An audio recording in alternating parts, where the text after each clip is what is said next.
Good morning. It's another chilly day. Not as cold as yesterday though. That's a good thing. It's only 33 today. Oh, want to show you still. Look, I haven't put any food inside the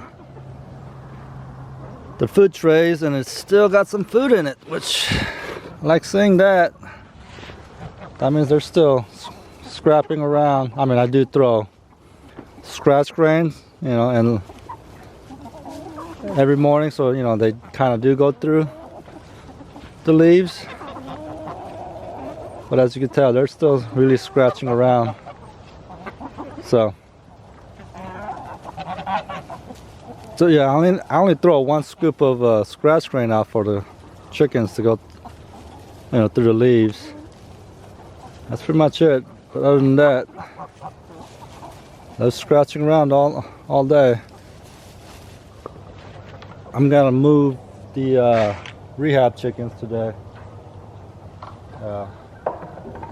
Potentially there might be some more rain coming our way in a couple days, maybe the end of the week. So I want to get them out of that water zone that I had them in. And yeah, so I'm gonna move them over. So they're in that little valley right there. So I'm thinking about like right around here.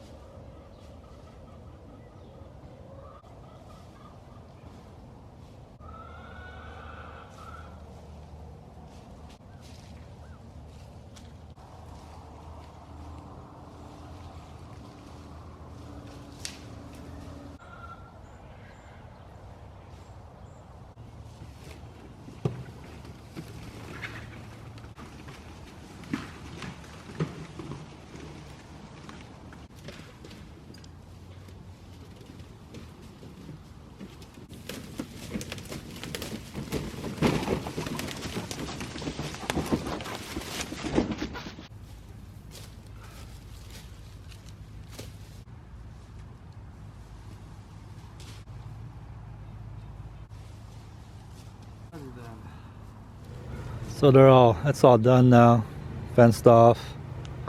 Girls are out, they're scratching around. We've had some winds for the last couple days, which have knocked a lot of branches, and clearing branches is something that we have to do to keep our, you know, the land clear. And the last thing I want to do is, when you mow, you know, you got to keep up picking up sticks. It's something that's really lame to do. But you got to pick up all the sticks, but you don't want to run it over with your lawnmower. I'm going to make a burn barrel with one of my barrels I have. That's just been sitting around for a little while, so I might as well do something with it. And cut the top off. And make a burn barrel out of it. Probably this one, shorter one of the two. It's So yeah, that's what I'm gotta make to make a berm to get clear sticks. And that's what we do out here. I'm not gonna lie, I've never built one of these before. I've never had one of these before. Back in my old house, I had, you know, a little bit more property, and I would just burn all the sticks that I would, you know, move in a big pile in the, you know, far back in the property, and no one saw it. But I don't have that kind of property here anymore, and so I need to make one of these burn barrels so I don't destroy, you know, any part of the land. Like I have like I said, there was a big old burn spot when I first moved in, kind of in the front area of my yard, and it's just pretty much a dead spot because it's, you know, so much fires were burning there that nothing grows there. And I don't want to do that to any part of the land right now, because I want, you know, I want as much pasture as I can for my future animals. So that's why I'm building this. Alright, so I got my safety glasses, and so I'm thinking I'm just gonna cut, just, you know, follow the ridge. I mean, you could technically, I could throw it on the side and cut like down here, but I don't want that flimsy ridge. And if I cut down here, I think it'd be safer, you know, whatever jagged edges that might be, having this stronger ridge probably be a lot better. So like I said, I've never cut a wheelbarrow, I mean a drum before, so I don't know how well I'm gonna be able to follow. I don't know if you guys see this, but I'm gonna try to follow this ridge right along the inside as my guide to cutting this out. That's my tripod, my old trash can. And here we go.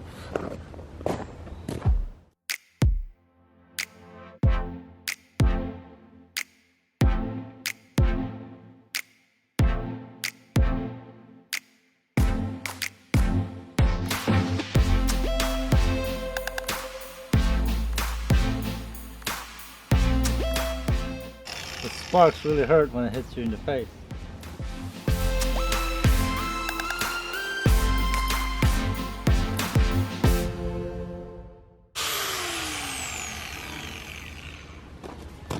I gotta change the blade, it's too small. See that arrow? That's the way this thing spins, okay? So you lock that, grab this, and you spin it in the direction it spins. Well, easier said than done.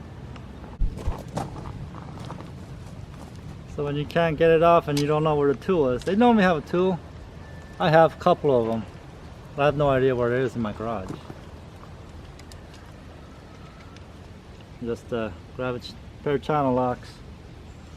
Remember, always spin towards the arrow is showing which way it's spinning, so it loosens the way it spins. This way, like the arrow.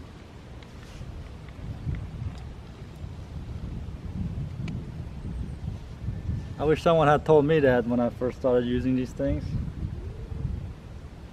I didn't realize you loosen it the way it spins and you tighten it the opposite way. It's common sense now, but back when I was a kid, I had no idea, and I had one of these, and I tightened it so much because I thought that's how you loosen it, that I had to throw it away because you couldn't take the thing off.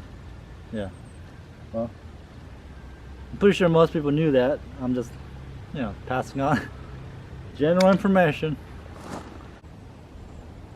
I need the ring.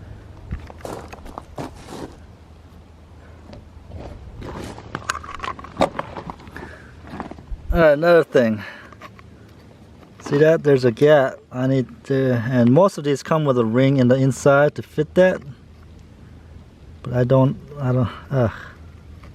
this one's missing that ring. And I have spares. And I always collected the spares, but I have no idea where it is now.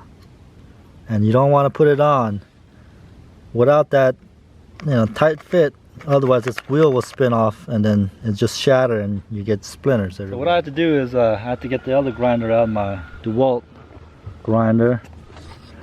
And because this one without the ring fits onto this. You see that? It fits onto this part perfectly and it doesn't go anywhere. Because, you know, these things are removable. Oh, well, I thought that these pieces were removable. This one isn't. So this one, I found the ring that fits in between and fits there, but there's a little thing and this ring falls right into there, in there, and it doesn't do anything. It's still wiggling around. So I can't use that. So this is useless to me now. I'm glad I have this one. So yeah, I'm just gonna use this one now, and this one just tightens up, just like the other one. I'm gonna tighten it up. I can't do it with one hand. All right, see that arrow?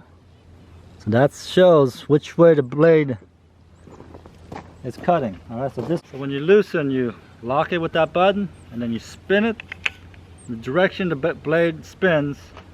And that's how you loosen. And then when you want to tighten, you lock it. You spin it until it locks, and then you tighten it the way, but not super tight. Okay, don't over tighten these things or it's pain to get it out, especially if you lose the tool. But you know, like I said, and it's hard with the channel lock sometimes too to get a grip, so just don't over tighten it.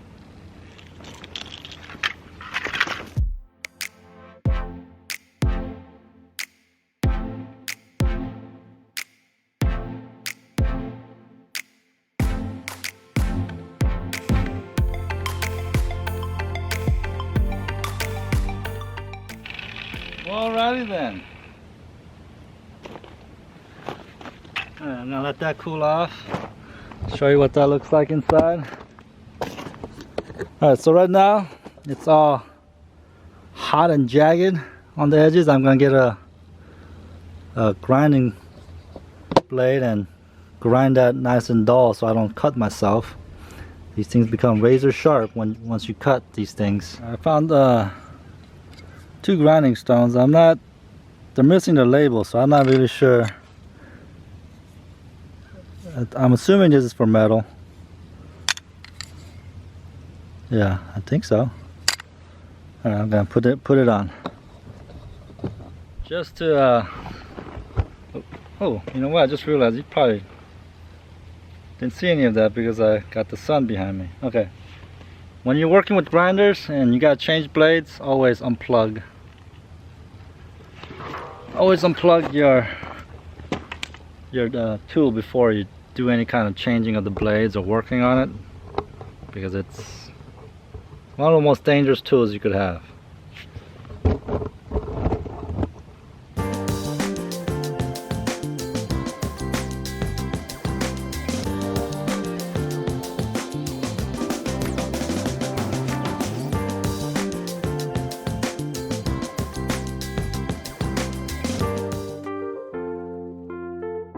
So I'm not really sure when that turned off. The battery went dead. That seems to be my thing, that I always forget to change the batteries in the morning. I'll just give you a quick update. Look at my birds. Look at the babies. I had a close call yesterday. I found one of them in the garage when I was closing everything up. I closed the doors and I heard chirp chirp chirp chirp chirp, and I it didn't sound like it was coming from mama bird. So I kind of followed the noise, and one was stuck in the garage. Oh, I don't know how long it was stuck in the garage. I guess it was strong enough where it survived those couple hours without being under mama. Alright, like I said, I don't know when exactly it got off. The battery died, but yeah. The sides aren't as sharp as used to be. I mean, they still got little flakes here and there, but those will all disappear eventually. I know I've got to poke holes on the sides. Now, do I do that with a drill, or do I just take a sharp piece of metal and just poke holes in it? Alright, I'll show you my messy garage. There it is. Those are all my tools. These are all my tools that I had to somehow build shelving and cupboards and get it all on the wall. This side's all the storage of the things that I have, and I still have more tools. Yeah, I know, it's a mess. Alright, that's what I'm looking for right there. Maddox. And with that pointing in, just poke some holes on the side. Alright. Let's see if I can do this. 4.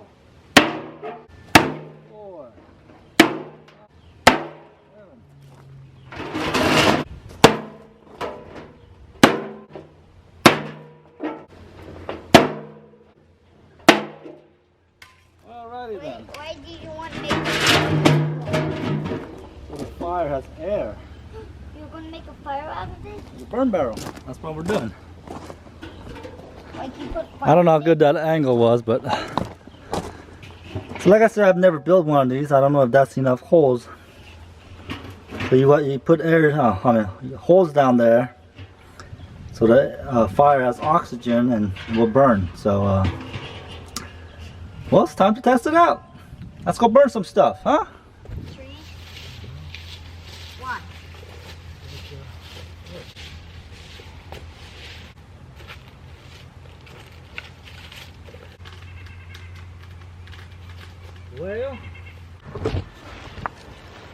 Well, I think it's gonna work. I think the only spot that's gonna get burned is just that little bitty spot where the barrel's standing, and as long as I don't just keep on burning it in one spot, it should be fine. Once I'm done here, I'll move it to another spot and burn another spot. I don't mind small little patches of dead spot. I just don't want one huge one like the one that's over there. Well, I guess that's gonna conclude my video for today. Just making a burn barrel. Alright, this is Growing Little Country Homestead. Thank you for watching.